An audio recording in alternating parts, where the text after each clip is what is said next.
There's no bad day. It's not that I don't have bad days, but you know what I'm saying? Like, it put everything in perspective, and I have built muscles to know how to handle tough times and adversity. And I'm not fearful of the future because my biggest fear has happened and I'm still standing here to talk about it. So it removes fear of some unknown or some future day of dread. Hello, welcome to Monetizing Mompreneurs podcast, where I take you behind the scenes with industry leaders, entrepreneurs, moms, working professionals, and amazing people pursuing their passions and going for their dreams. And I'm your host, Linda Mendable. In this episode, I speak with Kelli, the grief guru. Over the years, she has helped families who've lost loved ones and turned their pain into purpose. Kelli didn't grow up with visions of becoming the grief guru, but life had other plans. After losing her mother to suicide in 2017, she found herself swept out in the sea of grief. She could barely get through the days, and as she looked for help, she was discouraged when she didn't find the support or tools to recover. Her recovery came at a moment too soon because just soon after that, just a year later, her 20-year-old son, Quintin, died of an accidental drug overdose. Join me on this episode as she discusses her healing process from tremendous losses and how she was able to navigate through the hard times. This episode is truly going to bless you, especially if you're going through a season of grief. We discuss that grief is part of our journey in life. We can also feel so helpless in the face of grief. The deeper the grief is, the closer God is, even though we don't feel that way. And no matter how broken our heart is, the world doesn't stop for our grief. And that is something sometimes we have to come to terms, unfortunately. But in this episode, Kelli truly gives you the tools on overcoming your grief. And I know it's going to bless your heart. So thank you so much for stopping by and listening to the podcast. Hey, Kelli, welcome to the show. Hey, thanks so much, Linda. I'm thrilled to be here. Thanks for having me. I am so glad that you're here because I know that you're going to bless our audience. So just tell us a little bit about you and what you do. Yeah, so my name is Kelli Nielson, also known as the Grief Guru. And what I do is help people recover from grief and loss and get back to living a life that they love. That's amazing. So where did you start? Like, how did this idea or, not even an idea, it's just like a life calling. How did it start?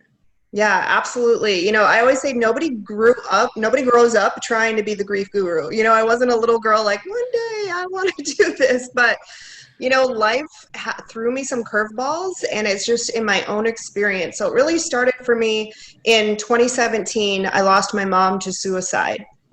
And it was horrible and tragic, and it really knocked the wind out of me. It really shattered my family. We honestly haven't recovered from that.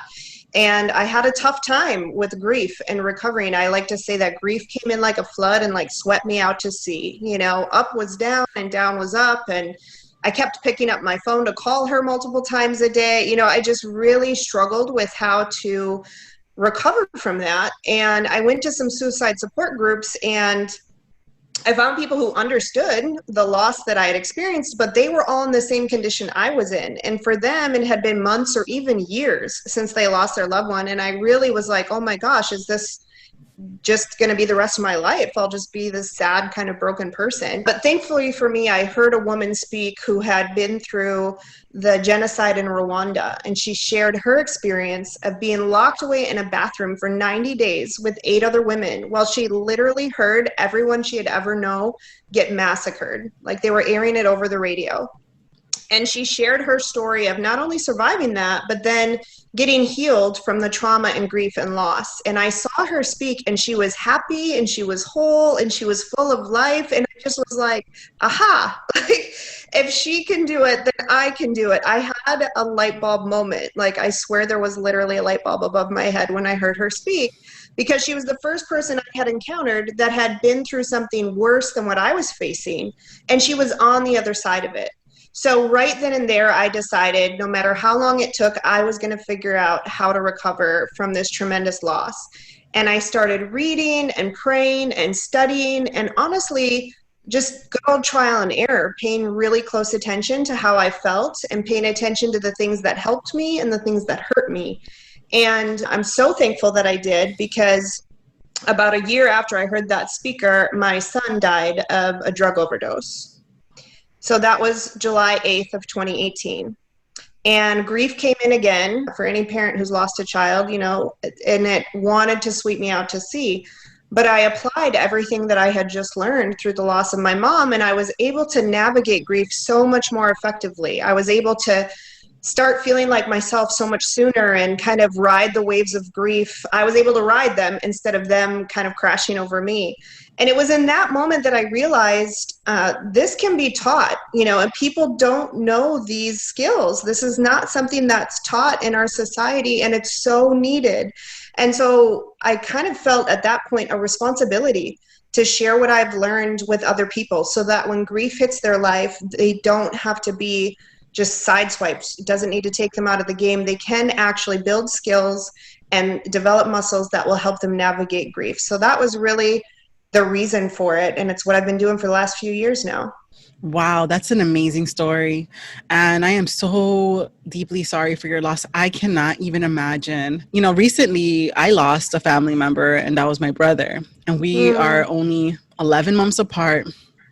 It was one of the hardest things, or the hardest thing I've been through, even this year, because it was last year, it was October, and we're going into 2020, and then all this is happening, right? Which is grief as well, on top of grief. So what would you say to people that are going through COVID, that it feels almost like a loss, almost like they're mourning right. Their normal life, right, that they had before COVID? So what are the steps that you can take these people through? Or us through, and me through? Right.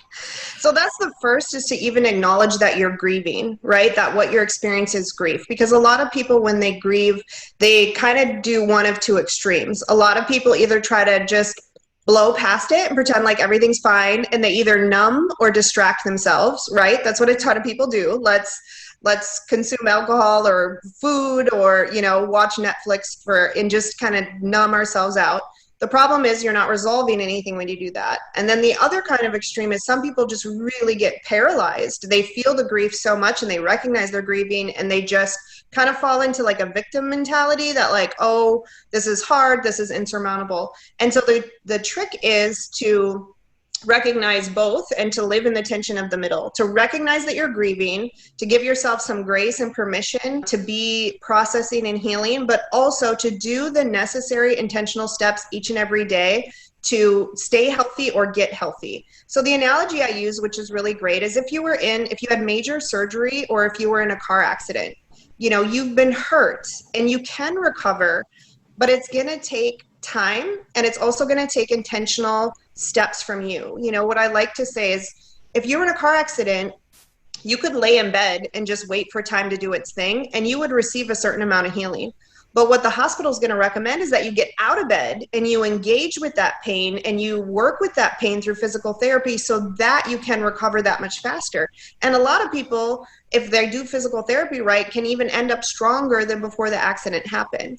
And so that's the work I like to do with people. I try to say I'm the physical therapy for grief. You need to encounter it. You need to recognize and acknowledge it's going on. And then you need to learn the muscles that you need to build in order to move through to the other side. And it's basic things, boundaries and self-care, and how to pay attention. I just get really hyper vigilant about what you're letting come in your environment. What voices are you listening to? What TV shows are you watching? What music are you listening to? Are you taking really great care of your body? Nutritionally, what are you doing to support your physical health? Because that is something about grief. It's incredibly holistic. It affects your whole person. There's not a single part of you that isn't affected mentally, emotionally, spiritually, physically. So if you're going to tackle it, you need to tackle it on all of those fronts. You need to pay attention to all those things. And there are things that you can do to help see improvement in every one of those areas. So it's about, first of all, knowing what steps to take, and then having the support, encouragement, and accountability to make sure you're doing the right things day after day to get better. Wow. Okay. So I loved what you said when that you touched on something that is really difficult, and it was to engage in the pain. Right. How does someone begin to engage in the pain? Like, it's too horrible. Every time they think about it, they cry. Like, what are the steps that they can take to Right. engage in the pain? Well, again, it's finding the balance of you don't want to deny or minimize what's happened, but you also don't want to ruminate or meditate on what's happened, because I've learned so much about neurology and the way our brains work that we're really just patterns that are being played out each and every day. And every day you're either reinforcing patterns or you're building new patterns. So the point is to be aware, what patterns are you building? So I'll just give you one example. One simple exercise is the daily thought control exercise. So what we have people do is they draw a line down the middle of a piece of paper, and for anywhere from 5 to 15 minutes, but it's very important that you decide for yourself the amount of time you're going to give yourself, and you set a timer.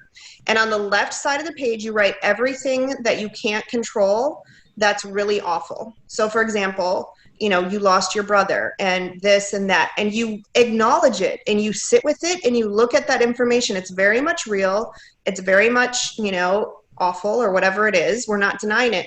But then when the timer's up, on the right-hand side of the page, you write everything that you can control and everything that you know to do to take really great care of yourself and improve and move forward. And you commit that for the rest of the day, you're going to focus only on the things on the right-hand side of the page. That's literally rewiring your brain to pay attention to what you can control. And it gives you a sense of empowerment and momentum that, yes, this awful thing happened. Yes, it hurts. Yes, I'm in a healing process. But here are the things that I'm actively doing each and every day to move through it and get back to a healthy place. Wow. And would someone do this every day, or would it be just once a week? No, every day. The best with all of these things, and I give people probably way more tools than they're ever going to use, because I recognize not every tool works for everyone, but I always encourage my clients to pick the one or two things that they're going to commit to doing consistently for 30 days so that it gets ingrained. It takes 21 days to break a habit, and then it takes 2 more 21-day cycles to really cement a new habit.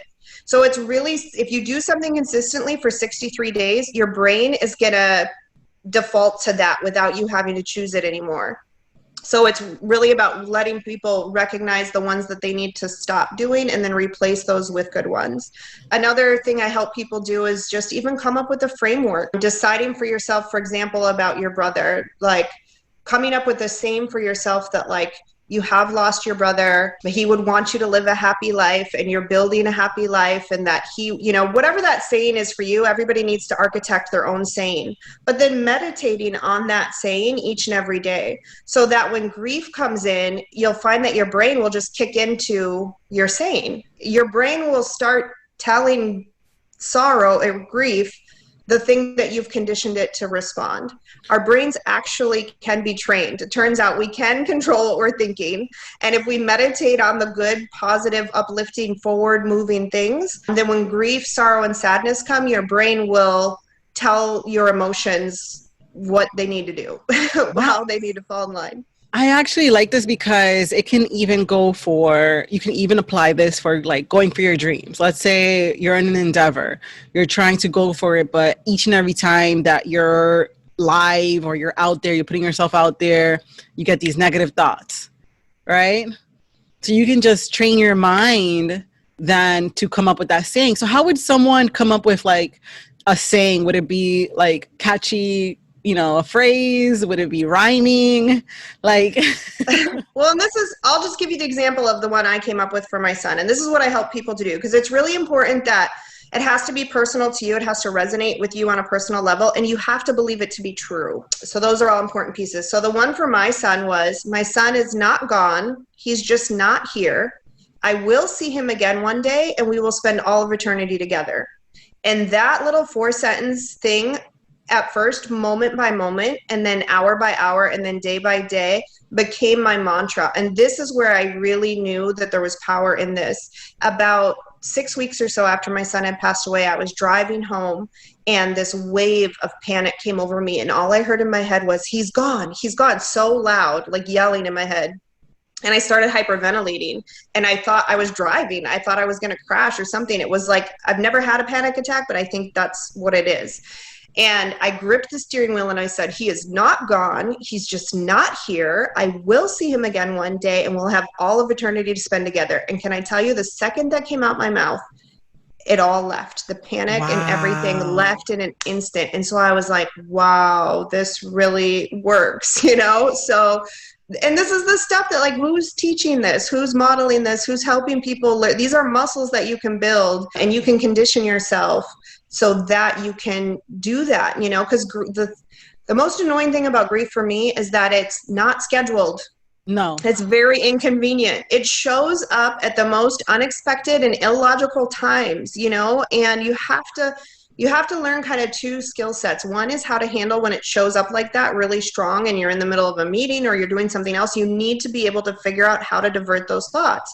The other side of the coin is learning how to process the sorrow and heavy emotions. And that is a little bit of a dance, but we have a lot of different tools from, you know, journaling and art, and we have, you know, worksheets and just thoughtful questions for people to sit through and reflect on, to think about if you have unfinished business or if you have an, you know, apology you need to say to the person, or you need to forgive them for something. There's all those things that go into it. So it's a very big undertaking, but it's possible. This is what I tell people is that, you know, it isn't instant and it isn't easy, but it is possible and it is worth it. You know, you can have a full, rich, you know, happy, joy-filled life after experiencing tremendous loss. It won't come automatically. You're going to have to work at it. You're going to have to fight for it. But I just want to encourage everyone to fight for it, because you can have a beautiful, chances are there are people that love you and are depending on you to be healed and whole and healthy, and also model for them what grief looks like, what healthy grieving looks like. That's part of the reason why we're such a mess, is because nobody's been doing this well for years and years and years. Our parents didn't do it well. Nobody taught this in school. And so we've all just been doing whatever when it comes to grief. So if we can learn these skills and model it for our kids, you know, it doesn't need to be such a taboo process. And what gets me is that grief is guaranteed in everyone's life. You know, there's only two things that are guaranteed. It's death and taxes. So if you're going to live to any age, you're going to encounter grief. I hate to, you know, people you love are going to pass away. I hate to be the bearer of that news, but the sooner you can come to grips with that and understand that learning how to grieve is going to be part of your journey on this planet. If you can just get over the fact that you're not going to, unless you die very young, you're not going to avoid that. So just come to grips with it and commit to learning the skills that you need, because the nice news is they are muscles and skill sets. And so you can be more equipped, you know, when you go through something. And like we said, people are grieving right now with COVID. So I would encourage them, recognize you're grieving, start to learn about grief, start to learn how to cope with grief and how to manage grief. Because then if you can learn the skill sets now, if it shows up, you know, God forbid, when you lose a parent or you lose someone close, like, you're not starting from scratch. You're not so disoriented or dumbfounded. You've started to build some skills that are going to serve you well. I love that, because I think that's also a lot of the secrets to success, because sometimes life is going to hit us hard. Yeah. Right? Sometimes there's things that are going to happen left field. You don't even know how in the world it happened, but you're in a situation that's difficult. So when it comes to these situations, then perhaps it's not a death in the family. Perhaps it's a situation. Perhaps it's a failing business, or something that they're trying to confront and they're getting stressed. How can they recognize, like, grief is in their life, they're getting stressed about something? How can they just recognize the stress? Well, how I always explain grief is that anywhere you have an expectation and then your reality is here, this gap right here is grief. Like, what you thought, what you hoped for, what you were expecting, and then coming to grips with the reality of what's actually going on, that little gap right there is grief. And so we experience that on varying degrees all the time, you know, in our relationships, hitting traffic, having a blown out tire. So, and you can almost use the word interchangeably, adversity. You know, adversity and grief, like these tough things that come at us, are happening all the time. And as much as you choose to engage and build the skill sets to navigate those things is going to prepare you for the bigger ones. And if you choose to ignore or distract or whatever you want to do, that it's going to make you less prepared. So just for even people to start being aware of the times when they're experiencing grief, and even if people would start to check in with themselves like, oh, how well did I handle that? You know, I had this disappointing meeting or this disappointing thing happen. How did I do with that? Because awareness is the first step. Awareness of what you're lacking or where you're strong is the first place to start. And then making the intentional choice that, hey, this is an area I need to pay attention to. This is an area I need to start building and get better at, and then find resources to do that. If you're so far ahead of the game, if you do that, you know, to just say, hey, I recognize I'm not so great at dealing with disappointment or adversity or grief, whatever it is. And I need to be intentional to start listening to podcasts or reading books or getting a coach or, you know, shoring up this part of my life because, you know, I'm kind of in a vulnerable position. If something really bad were to happen, I don't know how competent I would be at handling that. You know, and they're finding now that more than anything is the key to success. You mentioned that. They used to talk about IQ and then they talked about EQ, but now they're talking about the adversity quotient, and that somebody's ability to handle tough times and to pivot and redirect more than any of the other determines who's successful and who isn't. Wow. So this is what I encourage people. Like if someone died and you're experiencing grief, you're learning the skill set that you can take with you into the rest of your life that is going to serve you so well. You're actually building the muscles to help you be successful in everything else you do in life. It's just that you build those, if you choose to build them, in the midst of grief. Because as you experience with your brother, if you can navigate things when you're grieving a loss, you can do just about anything. You know, I lost my mom and my son within a year and a half. I sort of have this invincibility now that like, what can you possibly, you know, there's no bad day. I mean, it's not that I don't have bad days, but you know what I'm saying? Like, it put everything in perspective, and I have built muscles to know how to handle tough times and adversity. And I'm not fearful of the future because my biggest fear has happened and I'm still standing here to talk about it. So it removes fear of some unknown or some future day of dread. That's why I'm sailing through this pandemic, you know, a lot easier than most people because I just don't worry about a lot of the things that most people worry about. And that's available to everybody. Okay, so take us there. So let's say, because I know that I am someone that needs help in this area. I need help in just having a better positive mindset, you know, because I do take things a bit harder than most, I noticed, you know? And I don't want to model that in front of my children. I do try my hardest that they don't see me freak out or anything like that. But number one, I'm there. I'm in the first step, awareness. I am aware that perhaps I am a bit of a negative thinker. Mm-hmm. I honestly thought that I was more of a positive thinker. But then when my brother passed away and COVID, and then I ended up in the hospital due to stress because I was not able to sleep because I just felt this fear over me that I could not recognize where the fear came from. Mm-hmm. Right? Because I thought I dealt with it. I'm like, I'm good. Yeah. So maybe I was one of those that ignore. So, right? I ignore. I'm like, nah, I'm good. I can keep going. Yeah. So what would you say? Like, okay, I done step one. I'm aware that I need help in certain areas. Now what do I do next? I write it out, right? Yeah, but you're actually, what you're talking about is step two. So my step one is to help people create their framework, decide for themselves what do they believe and what do they want. But then once you create the framework, you have to protect it. So what you're talking about, if I were talking to you, I would ask you to do an exhaustive analysis and audit of all your external influences. What are you watching on TV? What voices are you listening to? And there's a couple things you need to look at. You need to look at, what do I need to reduce, eliminate, or increase? Because it's not enough to just remove the bad. You have to replace it with good. So for example, I have not watched the news since I was 18 years old. I don't watch the news. And I'm a healthier, happier person. People are always like, how do you know what's going on? I'm like, trust me. I know what's going on. I'm not out of touch. For me, that was a personal choice for me just way back then. That was like OJ Simpson type day stuff. And I'm like, I'm just unplugging from this whole situation. And not everybody goes that extreme, but I would, if you find yourself going negative, do an audit. Who are the people that you're talking to? What are the books you're reading? What are you reading on social media? Are there negative voices coming in?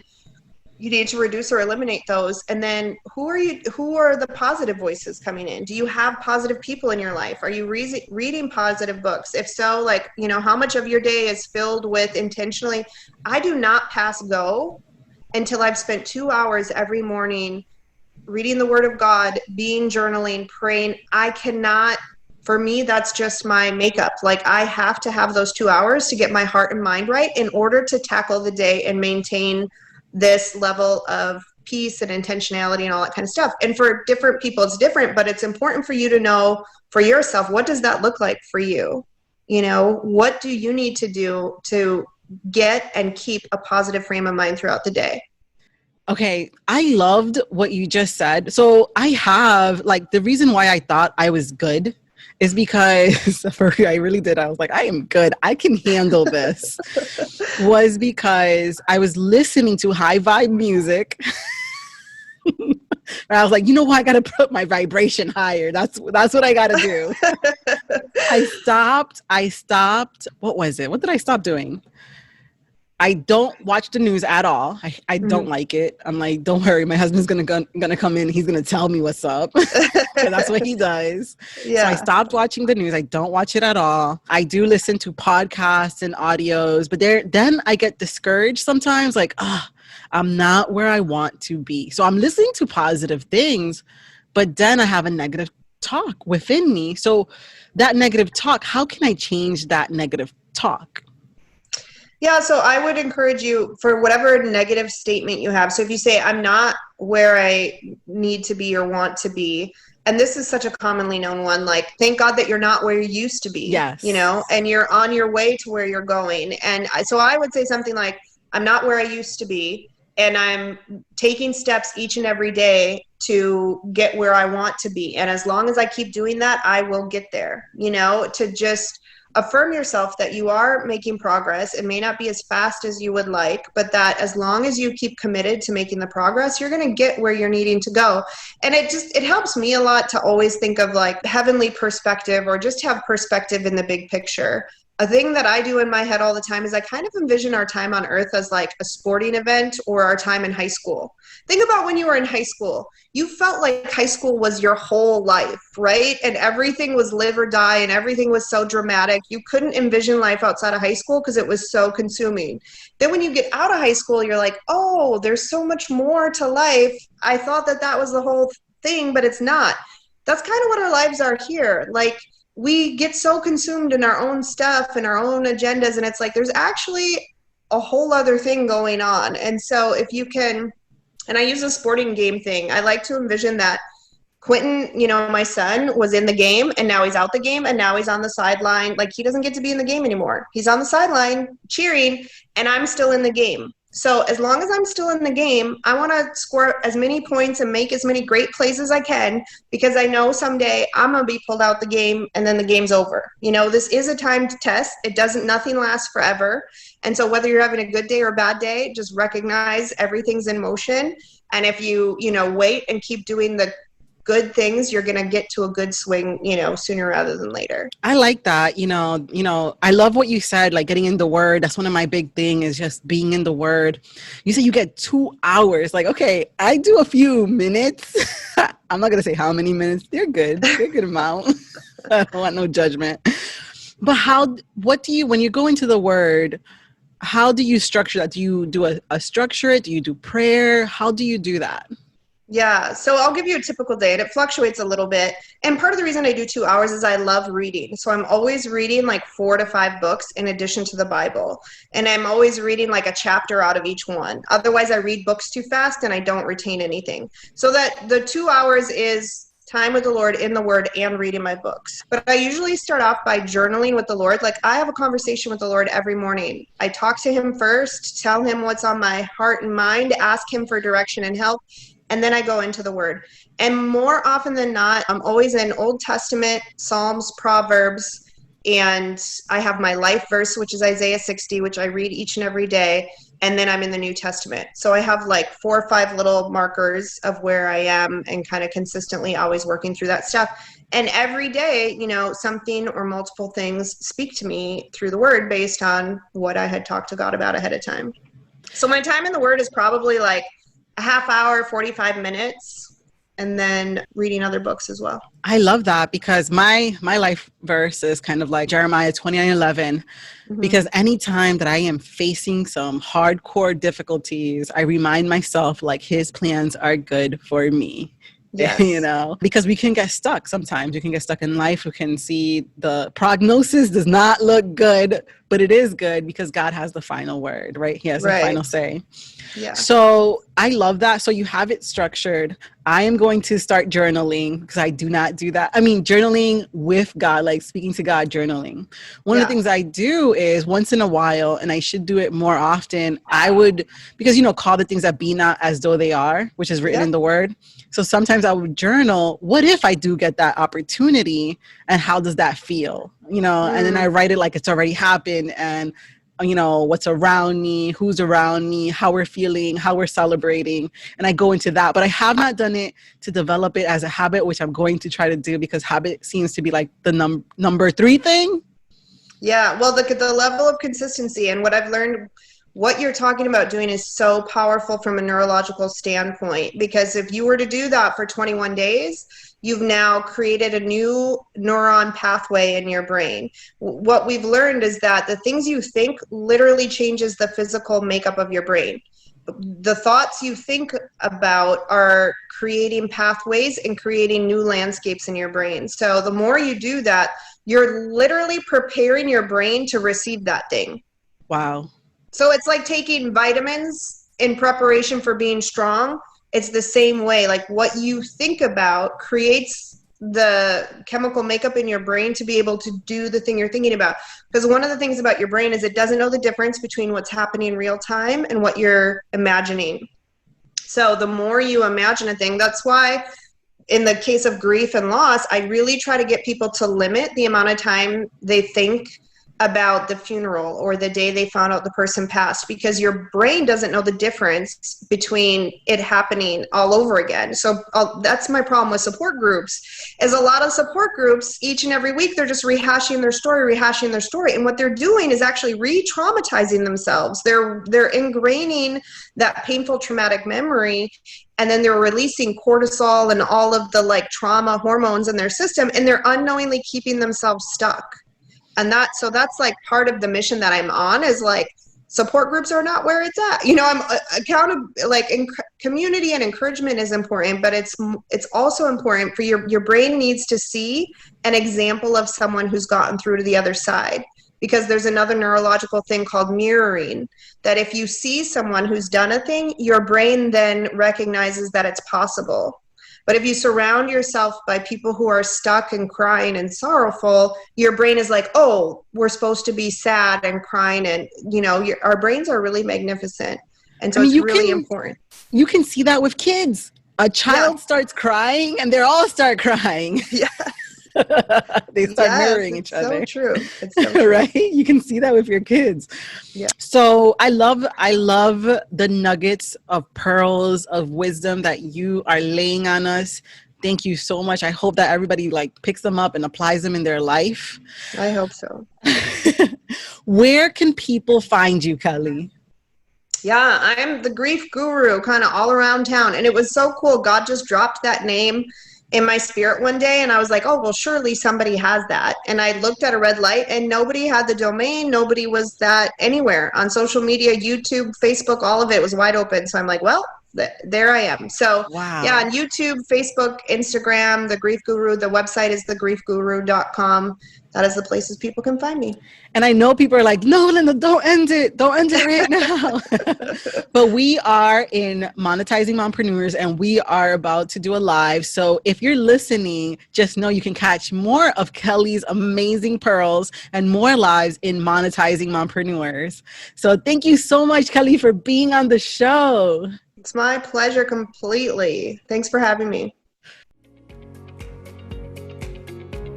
Thank you so much for tuning in. If you have a chance, stop by the website at lindamendable.com. Sign up for the Blog Cure, which is an awesome course that I created that will help you set up your blog or take your blog to the next level. And join us over at Monetizing Mompreneurs Facebook group.